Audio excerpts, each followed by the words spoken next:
जय हिंद साथियों, मैं सुनील आजाद स्वागत करता हूं आप सभी का आपके अपने YouTube चैनल सुनील जॉब मंत्रा पर। साथियों कैसे आप सब, उम्मीद करता हूं सब कुशल मंगल होंगे और आपकी तैयारी भी अच्छी चल रही होगी। साथियों आज के इस वीडियो में हम बात करने वाले हैं ग्राफ तालिका पर। ग्राफ तालिका का देखिए पिछला वीडियो मैंने बनाया है ग्राफ तालिका पर, उसमें कैसे इसको करना है, क्या हमें करना होता है ग्राफ तालिका को हल करने के लिए, वो मैंने पूरा बताया है। अगर आपको वीडियो देखना है तो आप लिंक में डिस्क्रिप्शन दे दूंगा, आप उसको जाकर देख लीजिए। देखिए आज के इस वीडियो में हम पैट जो 2021 हुआ था उसका जो सेकेंड शिफ्ट का पेपर था, ये उसका हल में लेकर आया हूं सॉल्यूशन ग्राफ तालिका का। उसके फर्स्ट शिफ्ट वाला जो पेपर था, फर्स्ट शिफ्ट वाले जो क्वेश्चन थे उसका मैं हल में ऑलरेडी पहले कर चुका हूं। अगर आपने अभी तक नहीं देखा तो लिंक डिस्क्रिप्शन में। देखिए पेपर से प्रीवियस ईयर के प्रश्न हल करने से बेहतर किसी भी एग्जाम की तैयारी नहीं होती, ठीक है।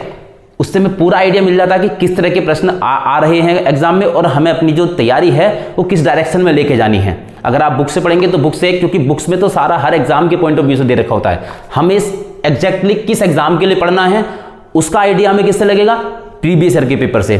तो ठीक है, इसीलिए मैं सबसे पहले प्रीवियस ईयर के प्रश्न ही लेके आया हूं आपके सामने, ठीक है। चलिए वीडियो शुरू करने से पहले आप सब लोगों से एक रिक्वेस्ट है कि अगर अभी तक आपने चैनल को सब्सक्राइब नहीं किया है तो प्लीज चैनल को सब्सक्राइब कर लीजिएगा, और अगर वीडियो अच्छी लगे तो वीडियो को लाइक और शेयर जरूर कर देना, ठीक है।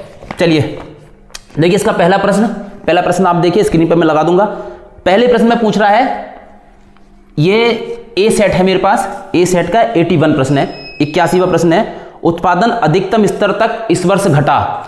देखिए इसमें ये 5 प्रश्न हैं, क्योंकि मैंने हल कर लिया है इसमें बता रहा हूं। इन 5 प्रश्नों में सिर्फ एक प्रश्न में हमें पेंसिल उठाने की जरूरत होगी, पेन चलाने की, इसको हल करने के लिए। इतना इजी ग्राफ तालिका होता है, आप इससे डरिए मत, बहुत इजी ग्राफ तालिका होता है। देखिए पहले में पूछ रहा है कि उत्पादन अधिकतम स्तर तक इस वर्ष घटा, मतलब किस वर्ष उत्पादन कम हुआ है, सबसे ज्यादा उत्पादन जो कम हुआ है किस वर्ष हुआ है। देखिए पहले तो यहां से बड़ा है, ये पहले 42 था, फिर 44 हुआ है, 44 से 58 हुआ है, एक तो यहां घटा, देखिए 58 से 55 हुआ है, लेकिन ये सिर्फ 3 ही घटा है। इसके बाद तो बड़ा है, ये भी बड़ा है, यहां घटा है, देखिए 98 से 60 हुआ है, 98 से 60 यानी 38 की इसमें कमी हुई है, ठीक है। एक ये हो गया, एक यहां से यहां घटा है, 60 से 55 हुआ है तो ये 5 की हुई है, और ये 90 से 80 हुआ है, ये 10 की हुई है। तो सबसे ज्यादा हमारा घटा कहां है, ये वाला एरिया जो हुआ है, ठीक है। 98 से 60 हुआ, मतलब 14-15 से लेके 15-16 में। तो हमारा सीधा आंसर हो जाएगा किस वर्ष। देखिए 14-15 में उत्पादन हुआ 98 मीट्रिक टन, 98 मीट्रिक टन, और 2015-16 में जाके हो गया 60, तो इस वर्ष घट गया हमारा, किस वर्ष, 15-16 में। तो इसका आंसर हो जाएगा 15-16, ठीक है। अगला प्रश्न देखिए, उत्पादन में पिछले वर्ष की तुलना में वर्ष डैश डैश के दौरान अधिकतम वृद्धि हुई है। अब देखिए अधिकतम वृद्धि, पिछले क्वेश्चन में पूछा कि कमी किस वर्ष हुई है, इस बार पूछ रहा अधिकतम वृद्धि। अब देखिए अधिकतम वृद्धि में देखेंगे वही वृद्धि यहां से हुई है 42 से 44, 2 की हुई है, 44 से 58 हुआ है, 14 की वृद्धि हुई है, फिर ये कमी हुई है। अब देखिए यहां से 55 से 90 हुआ है, मतलब 35 मीट्रिक टन की हमारी बढ़ोतरी हुई है, 55 से 35 यहां हो गया, ठीक है। 35 की बढ़ोतरी हमारी यहां हुई है, और देखिए बढ़ोतरी कहां पर हुई है, 55 से 80 हुआ है, तो ये हमारा 25 हो गया, बस यहां पर बढ़ोतरी हुई। तो सबसे ज्यादा कहां हो गई, 55 से 90, यानी 2012-13 में 55 मीट्रिक टन था, 2013-14 में कितना हो गया, 90। तो किस में हमारी सबसे ज्यादा बढ़ोतरी हो गई, 2013-14 में। इसका आंसर सीधा हो जाएगा ऑप्शन ए, 2013-14। चलिए तीसरा देखिए, तीसरा इसका प्रथम 3 वर्ष के दौरान औसत उत्पादन था। अब देखिए औसत, मैंने अपनी पिछली वीडियो में बताया था कि आपको क्या क्या चीज सीखनी है इसके लिए, ठीक है। 3 टॉपिक मैंने गणित के बताए थे, औसत, प्रतिशत और अनुपात, ठीक है, तीनों बताए थे।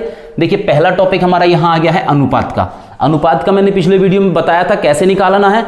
पिछले पूछ रहा है प्रथम 3 वर्ष का, यानी इसका और इसका, 2009-10, 10-11, 11-12। देखिए 2009-10 में कितना था उत्पादन, 42, 10-11 में कितना है, 44, और 11-12 में कितना है उत्पादन, 11-12 में है 58। प्रथम 3 वर्ष का औसत उत्पादन पूछ रहा, तो पहले इन तीनों को जोड़ लेंगे, यही मैंने बताया था, पहले इन तीनों को जोड़ लेंगे, कितना हो जाएगा, 8 2 10 4 14 का 4 हासिल 1, 5 5 10 4 14, 144 मीट्रिक टन, ठीक है। ये टोटल आ गया।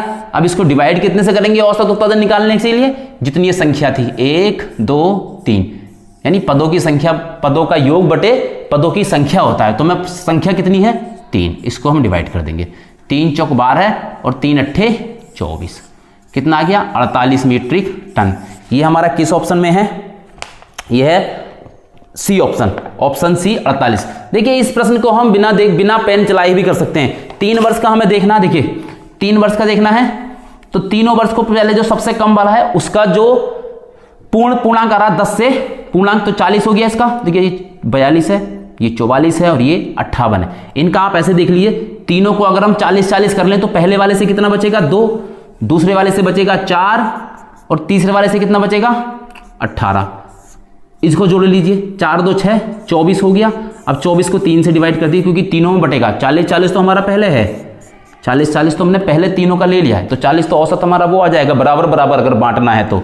और ये 24 हो गया, 24 को 3 से कर देंगे, 3 अट्ठे 24 और इसमें 40 में 8 जोड़ दीजिए तो वैसे 48 हो जाएगा। पेन चलाने की कोई इतनी हमें जरूरत नहीं है। ठीक है, अगला प्रश्न देखिए, प्रश्न नंबर 4, सीमेंट का अधिकतम उत्पादन दर्ज हुआ इस वर्ष। अब देखिए सीमेंट का अधिकतम उत्पादन, पिछले क्या पूछा था, वृद्धि पूछी थी, कौन से उसमें ज्यादा वृद्धि हुई है। अब पूछना कि अधिकतम उत्पादन किस वर्ष हुआ है, जो सबसे ऊंचा है वही हमारा अधिकतम उत्पादन कितना है। ये देखिए 98, ये 98 अब ये कौन से वर्ष हुआ है 2014-15 में हुआ है। ये कौन से में हुआ 2014-15 में, तो इसका हमारा ऑप्शन हो जाएगा ऑप्शन 20 का आंसर हो जाएगा 2014-15। अब देखिए 85 जो इस वाले सवाल का हमारा लास्ट प्रश्न है वो है वर्ष 2011-12 के दौरान, 11-12 हमारा ये रहा, 11-12 के दौरान उत्पादन वृद्धि प्रतिशत, 11-12 सॉरी ये है 11-12 के दौरान उत्पादन वृद्धि प्रतिशत पिछले वर्ष की तुलना में, मतलब 11-12 के दौरान जो हुआ है, जो वृद्धि हुई है वो पिछले वर्ष की तुलना, पिछले वर्ष कौन सा 2010-11 है, इसके कितने प्रतिशत है, ये जो वृद्धि हुई है ये कितना प्रतिशत है। देखिए प्रतिशत का टॉपिक आ गया। प्रतिशत मैंने आपको बताया था कि प्रतिशत कैसे निकालेंगे। अब ये प्रतिशत है कौन सा, वृद्धि प्रतिशत। वृद्धि प्रतिशत निकालना है कितने से, 2011-12 के दौरान 2010-11 से, मतलब 2010-11 में हमारा कितना था 44 था, 11-12 के दौरान कितना हो गया 58, 44 से कितना हो गया 58, कितने का बढ़ा, कितने की बढ़ोतरी हुई है 14 की। मैंने यही आपको बताया था कि वृद्धि प्रतिशत या कमी प्रतिशत है तो आप पहले उसका संख्यात्मक मान निकाल लीजिए, जो वृद्धि हुई है या कमी हुई है उसका संख्यात्मक मान कितना है। तो देखिए 44 से 58 हुआ है, कितना बड़ा है 14 बड़ा है, तो वृद्धि हमारा, वृद्धि निकालने के लिए, वृद्धि प्रतिशत निकालने के लिए हमने वृद्धि निकाल ली 14। अब किससे बड़ा है, कहां था पहले उसका प्रारंभिक स्तर क्या था, प्रारंभ में कहां था 44, तो इसका मान कितना था 44, 14/44। अब प्रतिशत निकालना है तो मैंने आपको बताया था 100 और प्रतिशत, क्योंकि प्रतिशत का मान कितना है 1/100, और जब 1/100 लाएंगे तो ऊपर भी हमें 100 करना पड़ेगा, तो इसलिए 100 गुणा और 100%, निकालना है 100% कर दिया। अब इसको काट लीजिए, 4 से काट दें, 4 11 11 चौक 44 और ये 25 चौका 100 कर लीजिए, 25 चौका 100 का 0 हासिल 10, 25 करना 25 और 10, 25 करना 25 और 10 35, सॉरी 25 10 35, 35/11 है। इसको कर देंगे 11 3 33, 2 बचा 20 हो गया, 11 करना 11 है, 9 बचा और 11 अट्ठे 88, 31.8 है हमारा ऑप्शन ए, 31.8। ठीक है, ऑप्शन ए। तो देखिए ये हमारा पहला प्रश्न हो गया है। दूसरा प्रश्न मैं इसको मिटाकर दूसरा प्रश्न बनाता हूं। ठीक है, चलिए अगला प्रश्न देखिए साथियों।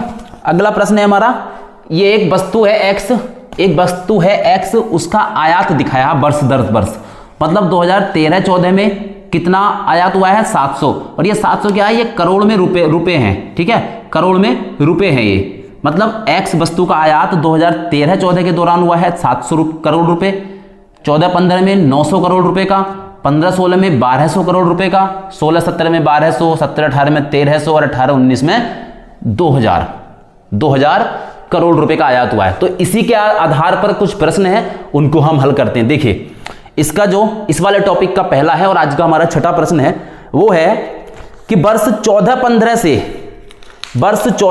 से 15-16 के दौरान, देखिए 14-15 हमारा ये रहा, 14-15 से 15-16 के दौरान, ठीक है, 14-15 से 15-16 के दौरान एक्स के आयात में वृद्धि प्रतिशत, क्या पूछा है, वृद्धि प्रतिशत। ठीक है। तो वृद्धि प्रतिशत पूछा है। वृद्धि प्रतिशत के लिए मैंने आपको पहले भी बता चुका हूं, हमें वृद्धि का संख्यात्मक मान कि कितनी वृद्धि हुई है रुपए में पूछना पड़ेगा। प्रतिशत हम बाद में निकालेंगे, पहले हमें क्या पता होना चाहिए, प्रतिशत। तो देखिए पहले हमें इसका संख्यात्मक मान पता होना चाहिए। संख्यात्मक मान 14-15 में हमारा आयात कितना था, 900। 15-16 में कितना हो गया, 1200। तो कितने की वृद्धि हो गई, 900 से 1200 हुआ है, 300 की वृद्धि हो गई। तो यहां इसका संख्यात्मक मान आ जाएगा हमारा 300। और किससे वृद्धि हुई है, अब नीचे क्या आएगा, जिससे वृद्धि हुई है, जहां से शुरू हुआ है। शुरू कहां से, 900 से ही तो 1200 पे गया है, 900 से 1200 पे गया है। ठीक है, वृद्धि में नीचे से ऊपर की तरफ। तो नीचे वाला देखते हैं। जब कमी प्रतिशत होता है तो ऊपर से नीचे को, तो कमी प्रतिशत कहां से पूछते हैं कि इसमें कितनी कमी हुई है यहां से। ठीक है, तब उसमें हम दूसरा वाला देखते हैं जहां से कमी होना शुरू हुई है। अभी हमें वृद्धि का देखना, तो हमें नीचे वाला मतलब 900, और प्रतिशत करना है तो 100%। बस प्रतिशत निकालना है तो 100%। इन 2 जीरो से ये 2 जीरो कट गए, 3 से काट देंगे 100 बार, और 3 से कट जाएगा 3 बार 9। अब 100 को 3 से भाग देंगे तो कितना आ जाएगा, 33.33 आता रहेगा। 33.3% इसका आंसर आ रहा है, जो कि है हमारे ऑप्शन बी में। इसका आंसर ऑप्शन बी सही हो जाएगा। चलिए अगला प्रश्न देखिए। अगला प्रश्न है 87 प्रश्न।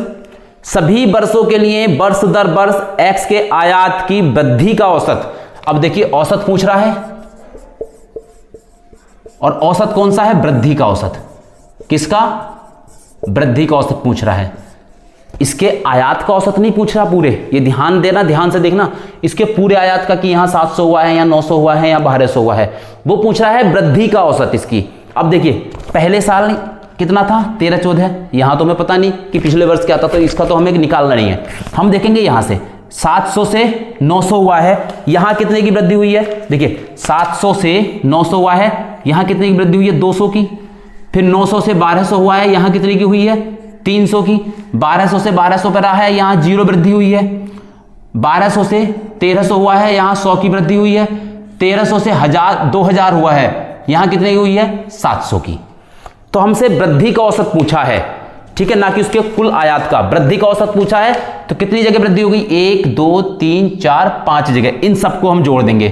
पहले में 200 है, फिर 300, फिर हमारा 0, फिर 100, और फिर 700, और बटे। अब ये कितने मान हो गए, 1 2 3 4 5, तो 5 से नीचे भाग कर देंगे। कितना आ जाएगा जुड़ के देखिए, 700, 800, 3 11 और 2 1300। 1300 बटे 5 कितनी बार कट जाएगा, 5 दूनी 10, 5 छंग 30, 260। कितना औसत आ गया इसका, 260, जो कि है हमारे ऑप्शन ए में। तो 87 का हो जाएगा ए, ऑप्शन ए। ठीक है, 87 का हो गया ऑप्शन ए। अगला प्रश्न देखिए नेक्स्ट 88। विगत कितने वर्षों तक x का आयात x के औसत आयात से अधिक था। अब देखिए वो पूछ रहा है कि x का आयात कितने वर्षों तक x के औसत आयात से अधिक था। ये हमारा x का औसत आयात नहीं है, ये हमारा उसकी वृद्धि का, कि एवरेज, एक एवरेज हम देखें तो हर साल कितनी वृद्धि हुई है, एक एवरेज के तौर पर। ये नहीं कि एक साल पार्टिकुलर में देख रहे कि यहां पर 700 हुई थी, यहां पर 100 ही हुई है। इन सबका एवरेज निकाल लिया, वो 260 थी। अब पूछ रहा है इसका आयात का पूरा वृद्धि जो है, इसकी जो औसत है, कौन से वर्ष इसका जो आयात है उसके औसत से अधिक हुआ। तो उसके लिए हमें पहले औसत पता करना पड़ेगा। औसत पता करने के लिए देखिए इस सवाल में फिर औसत पूछ रहा है। मैंने आपको पहले ही बताया है कि पूरे ग्राफ तालिका में सिर्फ 3 चीजों की आवश्यकता पड़ेगी।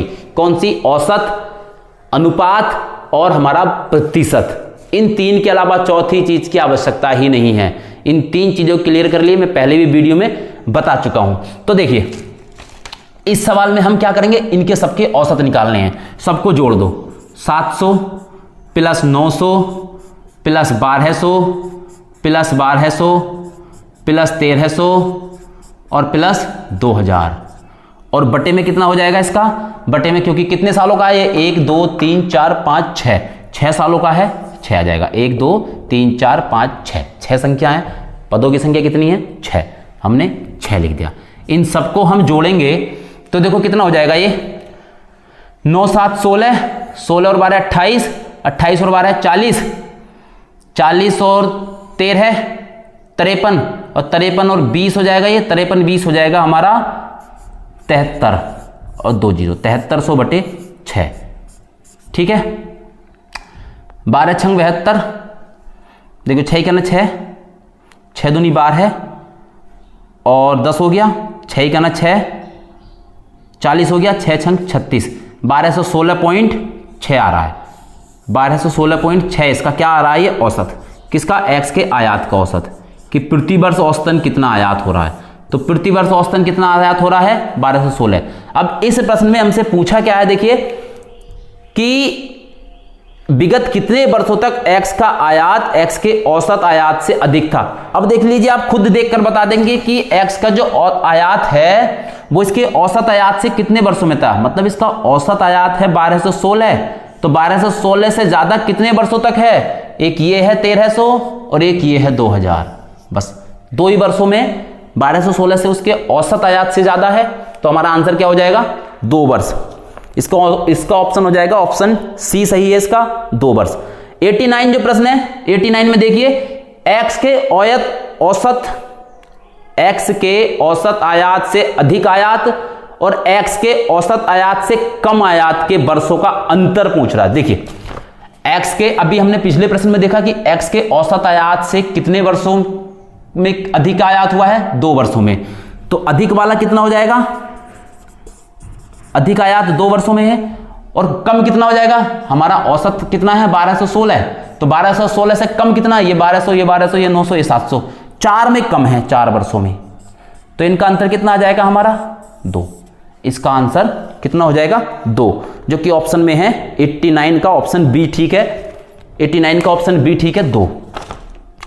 इस सवाल का हमारा लास्ट प्रश्न है, वृद्धि वर्ष 18-19 के दौरान, वर्ष 18-19 हमारा ये रहा, वर्ष 18-19 के दौरान एक्स के आयात में प्रतिशत वृद्धि सभी वर्षों के एक्स के आयात के उसके औसत से कितनी है। अब देखिए, एक सेकंड में इसको रफ कर दूं जरा।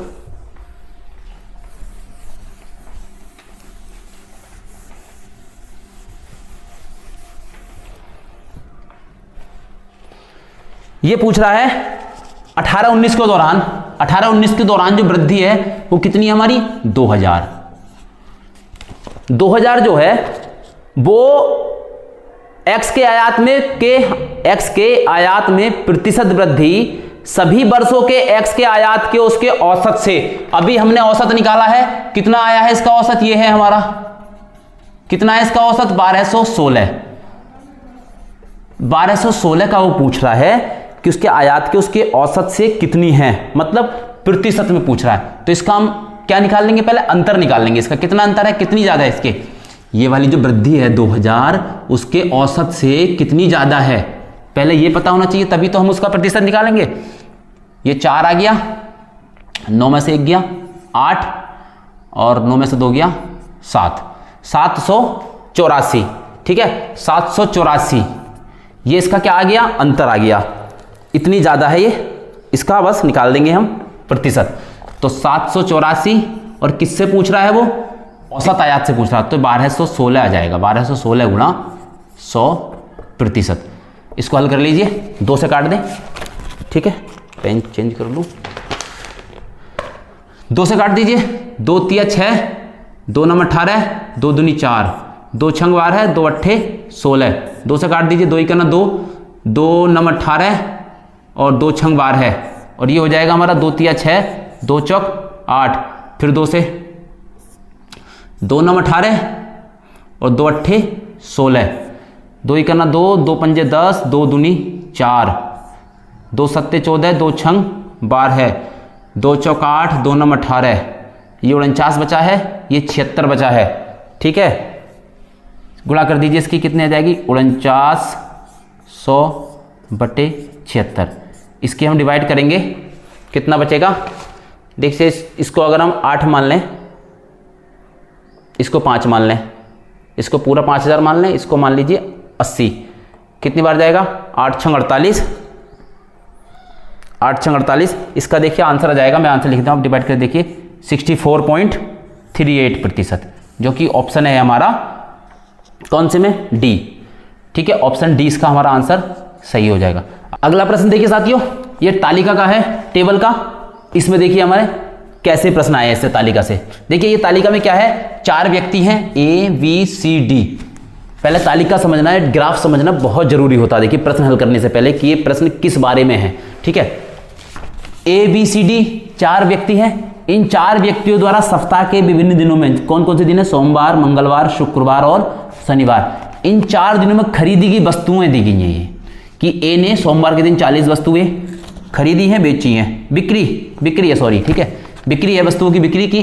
A ने सोमवार के दिन 40 वस्तुएं बेची, मंगल में 35 बेची, शुक्रवार में 25 बेची, शनिवार में 30 बेची, ऐसी B ने बेची है, ठीक है। और ये दिनों में कि सोमवार के दिन सबने कितनी बेची है, मंगल के दिन सबने कितनी बेची।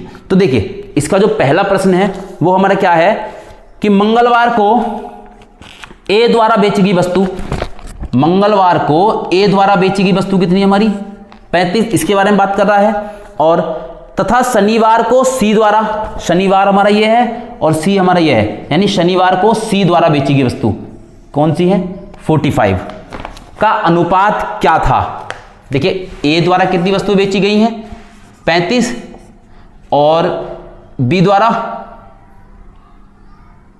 C द्वारा है 45। अनुपात निकालेंगे, इसको काट दीजिए, A अनुपात C है हमारा, A अनुपात C करके निकालेंगे इसको, 35 और अनुपात 45 हो जाएगा। 5 से काट दिए, 5 सत्ते 35, 5 9 45, क्या आ गया 7:9। देखिए उसमें अनुपात नहीं आया था हमारा, जो पहले 2 प्रश्न हमने हल करे उसमें अनुपात नहीं आता, लेकिन टेबल में अनुपात 100% आता है, तो इसमें आ गया है। इसका आंसर हो जाएगा 7:9, जो कि ऑप्शन बी में है।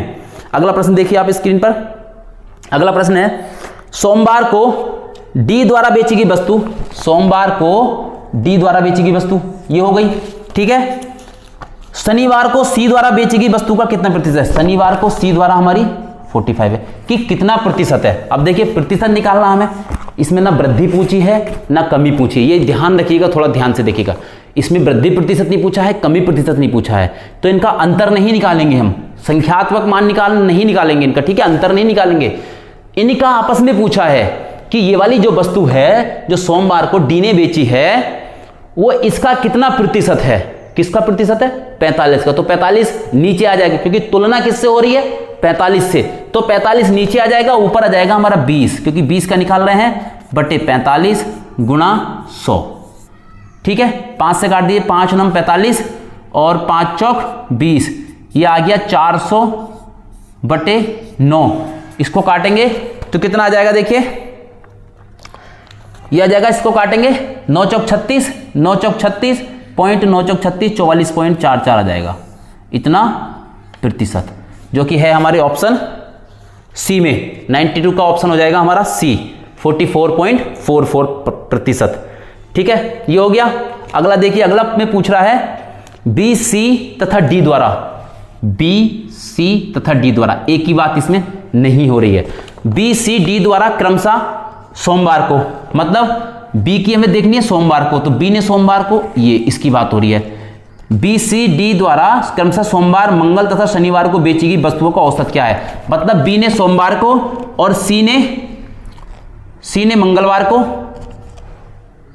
सी ने मंगलवार को और डी ने शनिवार को, डी ने शनिवार को, इनका औसत निकालना है, इनका, इसका और इसका, इन तीनों का हमें औसत निकालना है। औसत निकालने के लिए तीनों को जोड़ दें, 45 प्लस 48 और प्लस 40। तो देखिए वैसे अगर हम निकालें इसका औसत तो 40 तीनों में है, तो 40 तो ऐसे ही हो जाएगा। बचा क्या है, यहां से 5 बचा है, यहां से 8 बचा है, 13 और बच रहा है। 13 को 3 में और बांटना है, तो 13 को जब 3 में हम बांटेंगे तो 3 चौक 12 है और 3 तिया 9, तो 40 ये था, 44.3 हो जाएगा। 44.3 पहले ऑप्शन में। समझ में नहीं आया आपको? ऐसे देखिए औसत क्या होता है कि बराबर बांटना होता है ना। औसत का मतलब मैंने आपको पहले बताया था कि जितने संख्या है उसमें बराबर बांटना होता है। अब इसमें देखिए ये 3 संख्याएं हैं, इनमें 40 तो है ही ना तीनों में, तो 40 तो पहले बांट देंगे ना। मान लीजिए आपको पैसे बांटने हैं, 100 के नोट है, उसके ऊपर कुछ है 110, 115, 120, 3 लोगों को बांटना है, तो पहले, और 100 के 3 नोट है तो पहले तो एक को 100 दे दोगे ना। औसत क्या होता है, बांटना ही तो होता है बराबर। तीनों में 100 नोट दे दिए, अब जो ऊपर के बचे उनको बांट लेंगे। वही चीज तो यहाँ है, अरे यहाँ 45 है, यहाँ 48 है, यहाँ 40 है, तो 40 तो तीनों पे आ ही जाएंगे। बचे कितने, यहां से 5 बचा है, यहां से 8 बचा, यहां पे कुछ नहीं बचा, तो 5 और 8 कितने, 13 रुपए को और बांटना है, बस 13 रुपयों को और बांटना है, तो उसको 3 से कर दो, कितना आ जाएगा, 4.33 रुपए और आ जाएंगे, 40 पहले चले गए, 4.33 ही आ गए, तो 44.33 हो गए।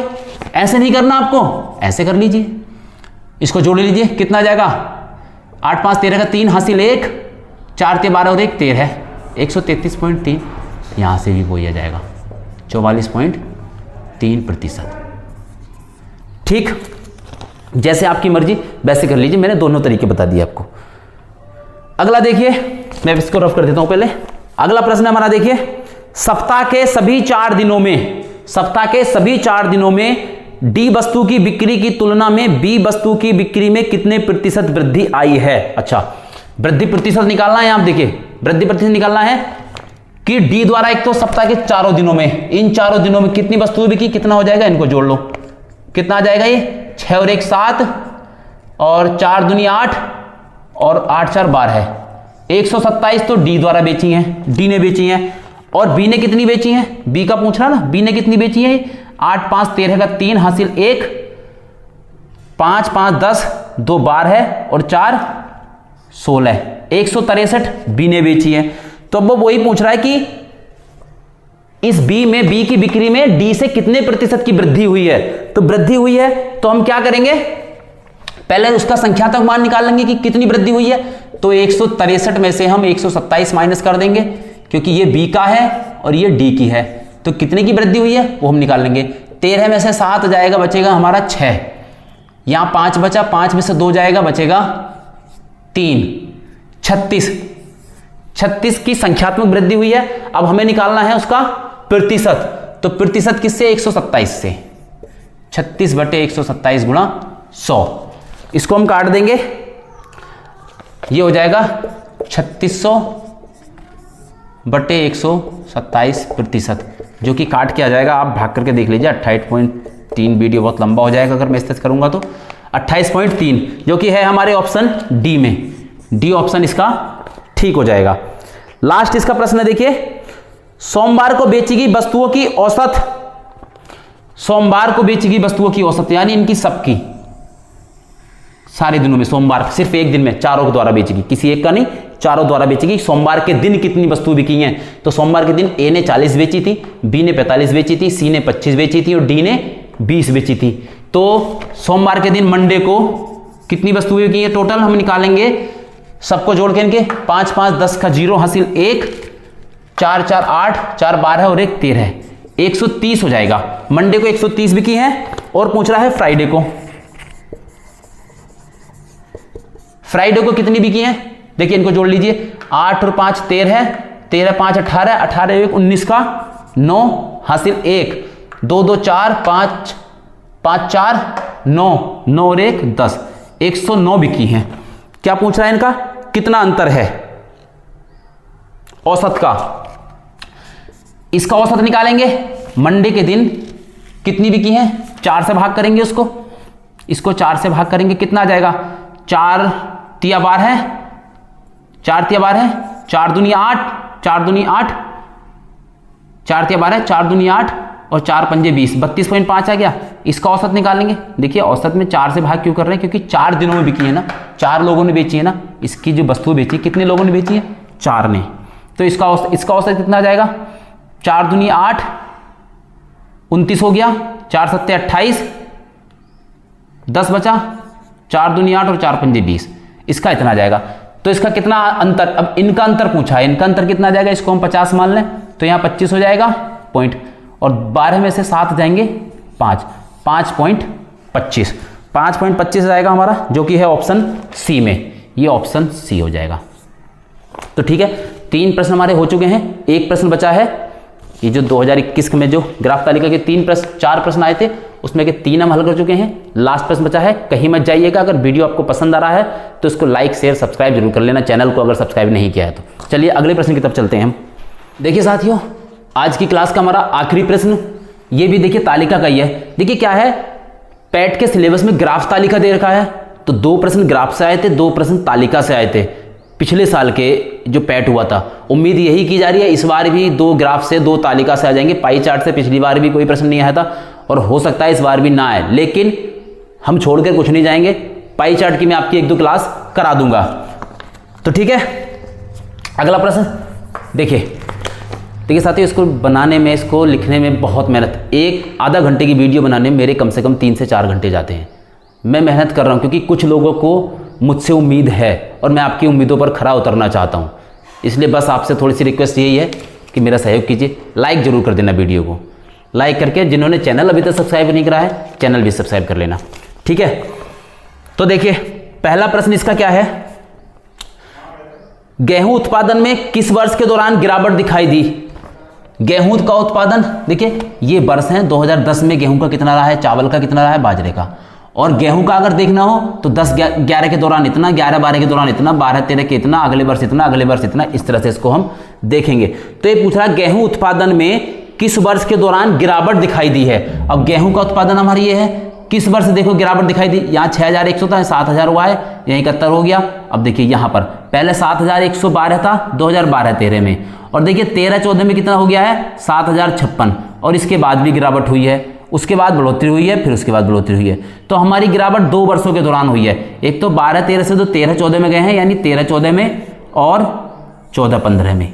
लेकिन हमारा पहले कहाँ हुई है गिरावट, 7056 हुई है 13-14 में। तो इसका आंसर हमारा यही ठीक हो जाएगा 13-14। ये कौन से ऑप्शन में है, ये है ऑप्शन ए में, ए ऑप्शन में 13-14, इसका आंसर हो जाएगा 13-14, ठीक है, ऑप्शन ए। अगला प्रश्न इसका देखिए, इनमें से किस फसल में 2013 से 17 के मध्य उत्पादन में लगातार वृद्धि दर्ज की गई है।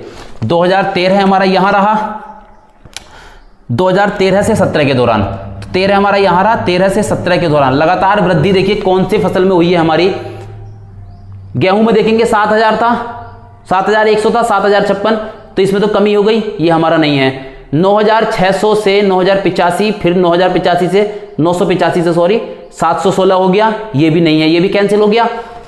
ये देखिए 780, 1110, 1160, 1450, 1460, मतलब इसमें लगातार वृद्धि हुई है। आप देखिए बाजरे में, तो हमारा इसका आंसर क्या हो जाएगा, बाजरा। 97 का हो जाएगा हमारा डी, बाजरा, ठीक है, डी ऑप्शन में है बाजरा, ये ऑप्शन हो जाएगा हमारा डी। अगला प्रश्न देखिए, अगला प्रश्न है 2010-11 से 16-17 तक, यानी यहां से पूरे इसमें 10-11 से 16-17 की अवधि के मध्य आलू का औसत उत्पादन कितना था। आलू हमारा कहां है, ये है, तो आलू का औसत उत्पादन पूछ रहा है, तो इसको हमें सबको जोड़कर और कितने से भाग कर देंगे, औसत पूछ रहा है ना, सबको जोड़कर 1 2 3 4 5 6 7, सबको जोड़कर 7 से भाग कर देंगे। ये आपके लिए क्या है, होमवर्क समझ लीजिए इसको, आप इसको कीजिए, इस सबको जोड़कर आलू का जो औसत उत्पादन है सबको जोड़कर और 7 से डिवाइड कर दीजिए इसको, ठीक है, 7 से डिवाइड कर देंगे। जो आंसर आता है आप उसको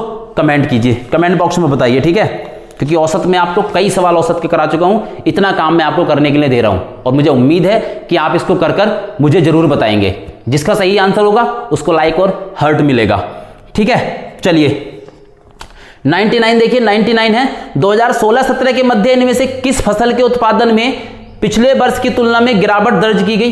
2016-17 देखिए, 2016-17 के दौरान इस वर्ष में हमें देखना है किस फसल में पिछले वर्ष की तुलना में गिरावट दिखाई दी है।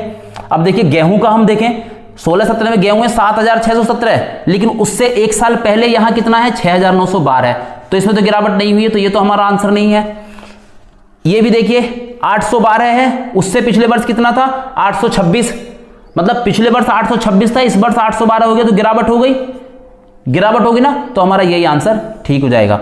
देखिए और भी फसलों में गिरावट हुई है, जैसे यहां देखिए मक्का में 110 से 75 पर आ गया, ठीक है, और ये 300 से दालें जो है 300-260 पर आ गई, लेकिन ये ऑप्शन में हमारे नहीं है। ऑप्शन में हमारे क्या है, चावल है, तो हमारा चावल आंसर ठीक हो जाएगा। 826 से 812 हुआ है, तो हमारा चावल आंसर सही हो जाएगा, ठीक है। लास्ट है इसका देखिए, आलू का उत्पादन, आलू का उत्पादन 15-16 के दौरान, 15-16 में ये है, तो आलू का उत्पादन 15-16 में ये हो गया 400, ठीक है। 10-11 का अंदाजतन कितना गुणा है, 10-11 का ये है, 10-11 में है 200। अब देखिए ये 400 200 का कितना गुना है, तो 400 बटे 210 कर देंगे, बस इसको भाग कर लो। 40 को 21 कितना आ जाएगा, 1.90 आ जाएगा। इसको भाग करके देखिए, 21 से 40 को हम भाग कीजिए, 1.9 आ जाएगा। तो इसका आंसर ये हो गया, ये है ऑप्शन डी में। ठीक है, तो इस तरह से साथियों हमारे पूरा जो पिछले साल का ग्राफ तालिका का आया था सेकेंड शिफ्ट में, पैट 2021 में जो सेकेंड शिफ्ट में ग्राफ तालिका के प्रश्न आए थे चारों, वो हमने हल कर लिए हैं 20 के 20 प्रश्न। ये वीडियो आपको कैसा लगा आप मुझे जरूर बताइएगा जरूर, जिससे मुझे थोड़ा सा मोटिवेशन मिले और अच्छा करने के लिए मैं आगे आपके सामने आऊँ। ठीक है, तो चलिए मिलते हैं अगली वीडियो में। अभी तक अगर आपने ये वीडियो पूरा देख लिया है और आपने चैनल सब्सक्राइब नहीं किया है तो प्लीज़ चैनल को सब्सक्राइब कर लीजिएगा और इस वीडियो को अपने दोस्तों के साथ लाइक शेयर कीजिए। ठीक है, लाइक कीजिए और शेयर भी जरूर कीजिएगा। मिलते हैं अगली वीडियो में, तब तक के लिए जय हिंद।